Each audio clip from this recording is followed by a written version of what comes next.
SBS Radio. Nah, jika Anda baru saja bergabung, Anda masih bersama SBS Audio, program Bahasa Indonesia. Sebagaimana biasa, untuk dengar ulang di podcast, Anda dapat kunjungi situs kami di www.sbs.com.au/Indonesian. Dan jika Anda ingin memberikan saran, masukan, bahkan kritikan, Anda dapat mengirimkannya ke Facebook kami atau ke indonesian.program@sbs.com.au itu, ataupun juga Anda dapat kontak langsung kami di 0294303135 atau nomor lainnya 0399492208. Nah, rupanya tamu kami untuk siang hari ini juga sudah berada di jalur, jadi saya akan segera bergabung dengan Bapak Irwan Santoso. Beliau dari Sydney. Selamat siang, Pak Irwan. Selamat siang, Bu Sri Dian. Nah, rupanya Pak Irwan belum bisa mendengar saya. Selamat siang, Pak Irwan. Selamat siang. Terima kasih sekali. Kalau biasanya Pak Irwan itu akan berbicara tentang real estate atau pengembangan properti, tapi untuk kali ini kita akan berbicara tentang hal yang lain, yaitu masalah batik. Karena pada hari ini itu adalah Hari Batik Nasional yang sudah dicanangkan oleh PBB sejak tahun 2009 dan berdasarkan keputusan Presiden nomor 33 tahun 2009 pula yang menetapkan 2 Oktober sebagai Hari Batik Nasional. Nah, ada dua lagi sebetulnya tokoh, yaitu tokoh kolektor batik yang sangat-sangat terkenal di Indonesia, yang sudah pernah pula menerima upakarti dari Presiden Bambang Yudhoyono pada tahun 2019, yaitu Bapak Hartono Sumarsono. Selamat siang, Bapak. Selamat siang, Ibu Sri Dian. Terima kasih sekali, Bapak. Dan juga sebetulnya kami mengundang Ibu Lolita, tapi mungkin beliaunya belum muncul di layar kami. Beliau juga seorang pecinta wastra dan juga seorang kolektor. Mungkin kita mulai saja untuk menghemat waktu. Jadi, Bapak-bapak, sebetulnya apa sih arti penetapan batik itu sebagai intangible heritage Indonesia itu, atau warisan budaya Indonesia yang intangible itu maksudnya? Silakan, Pak Hartono. Mengenai batik sebagai warisan budaya dunia. Memang kalau lihat sendiri dari batik itu di berbagai belahan dunia itu ada. Nah, tetapi yang paling berkembang dan yang paling diminati oleh masyarakat adalah batik itu sendiri. Ya, sebentar Bapak. Sebentar Bapak. Ini suara Bapak kok pecah ya? Apakah Bapak Iya, ini sangat pecah sekali. Halo. Bu. Iya. Belum. Pecah. Pecah. Mungkin jangan pakai loudspeaker Bapak mungkin. Jangan pakai loudspeaker. Iya. Kalau loudspeakernya artinya itu Sudah, itu Bu? lebih bagus. Sudah, Silakan. Bu? Ya, silakan Bapak. Sudah terdengar. Iya. Baik.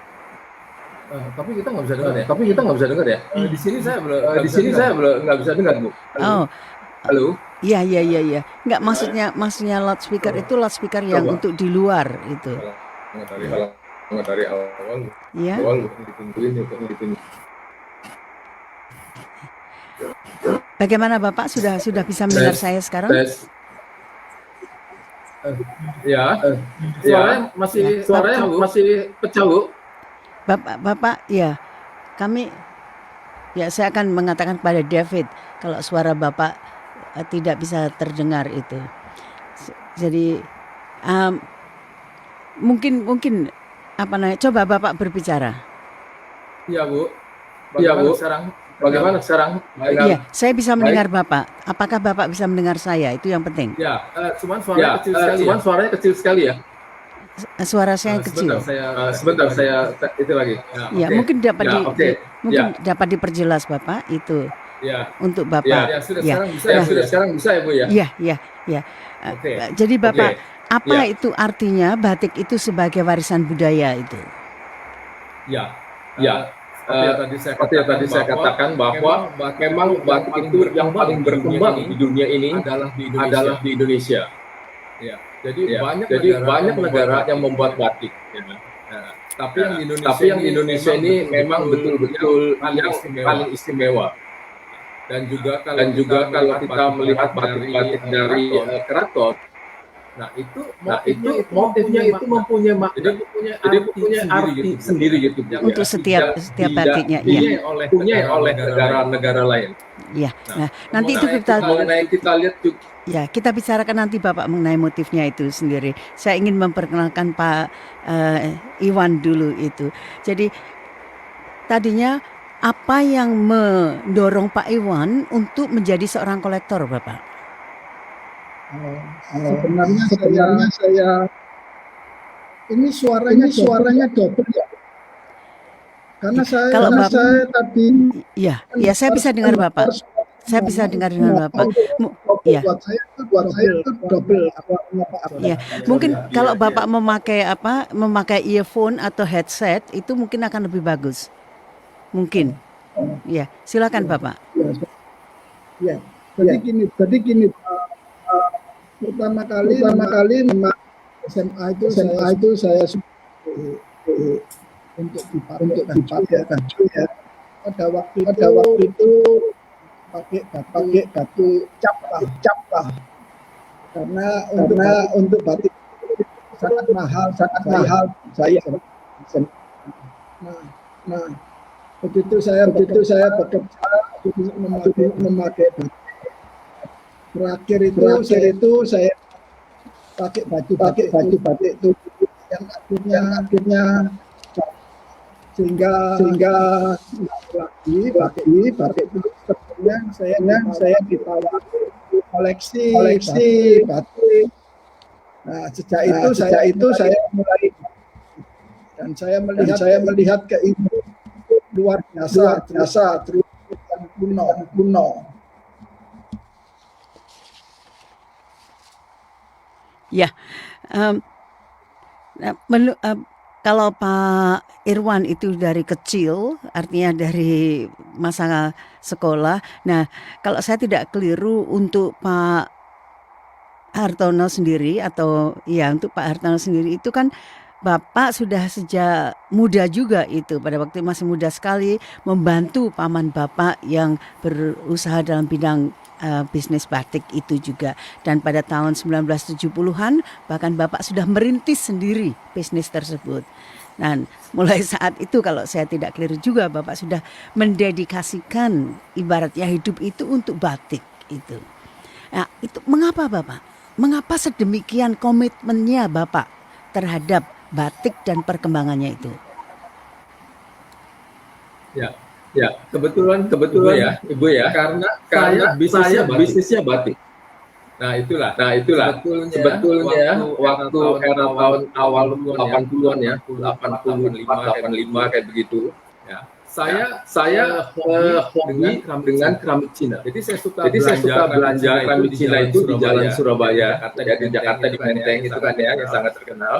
Lalu dari situ saya mendengar dari pedagang-pedagang Minang bahwa batik yang bagus dibawa oleh orang-orang mancanegara. Nanti dia bilang sekali waktu di Indonesia sudah tidak ada lagi batik yang bagus. Saya berpikir, waduh, saya bisnisnya batik.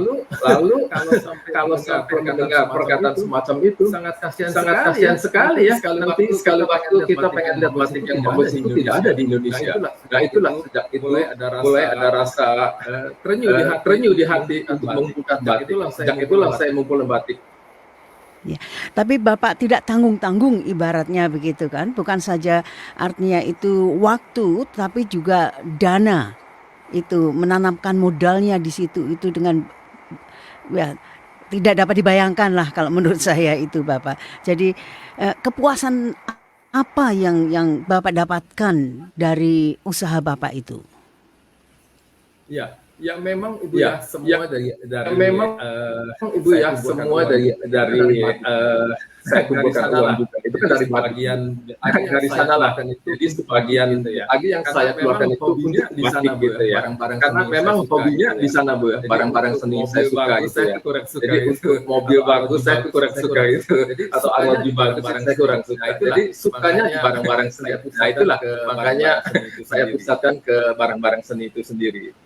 Makanya Bapak juga mendirikan museum, Bapak ya. Suatu saat nanti saya ingin berbicara tentang museum batik Bapak itu. Nah, saya akan mengalih dulu ke Pak Irwan. Pak Irwan, mengapa tadinya saya tertarik pada koleksi Bapak itu? Saya ingat itu pada suatu saat Pak Irwan mengunggah ke sosial media, yaitu tentang batik-batik yang saya anggap waktu itu coraknya sangat-sangat modern, tapi juga sangat baguslah, menarik begitu. Jadi bagi Pak Irwan sendiri ini arahnya kemana itu dalam hal koleksi itu? Saya sendiri ini keindahan sama karena background saya ini arsip. Untuk hal-hal yang seni sangat meskipun saya keluar negeri, saya museum atau benda seni. Untuk koleksi batik ini saya masih undervalue. Sungguh pembuatannya itu cukup lama. Detailnya itu luar biasa. Kuno yang cantik, itu indah. Tidak kan? Dan banyak orang yang belum melihat aset bangsa kita gitu. Ingin untuk sesuatu yang benar-benar sangat indah itu Bu. Ya. Nah, Pak Hartono, Bapak itu salah satunya adalah terkenal dengan koleksi Bapak yang apa namanya Bapak? Batik abang biru itu yang dibuatnya di beberapa tempat kan atau daerah kan, seperti di Lasem, di mana lagi itu Bapak? Di Cirebon dan sebagainya itu. Nah, apa yang selain itu juga sendiri-sendiri, tapi warna itu kalau dipadukan jadi hitam. Nah, itu jadi semacam apa itu Bapak? Ya. Tadi Ibu bicarakan mengenai batik Bang Biru. Bang Biru itu bang merah dan biru ya biru. Jadi batiknya motifnya warnanya hanya dua warna, dan merah dan biru. Dasarnya krem. Nah, itu yang dinamakan batik Bang Biru. Batik Bang Biru di mana-mana ada. Memang batik Bang Biru mana ada ya. Terutama di Lasem ya. Tapi Pekalongan tidak itu ya, tapi Pekalongan tidak mereka juga memperlihatkan itu batik Bang Biru gitu. Perlihatkan itu batik Bang Biru gitu. Ya, sesuatu yang berbeda. Dulu sangat diminati oleh orang-orang daerah Sumatera misalnya gitu ya. Terima kasih Pak Irwan. Tapi belakangan ini agak berkurang pasaran di sini, lebih condong yang warna-warna seperti itu. Seperti itu gitu ya. Yang saya lihat ini di batik. Nah ini Bang Biru seperti ini gitu. Ya. Nah, ini Bang Biru gitu. Ya. Jadi Ibu memang kalau Ibu tadi yang satu lagi ada tuh namanya batik yang disebut tiga negeri. Nah, ya itu dasarnya. Berarti tiga warna. Terus merahnya dibuat di Lasem.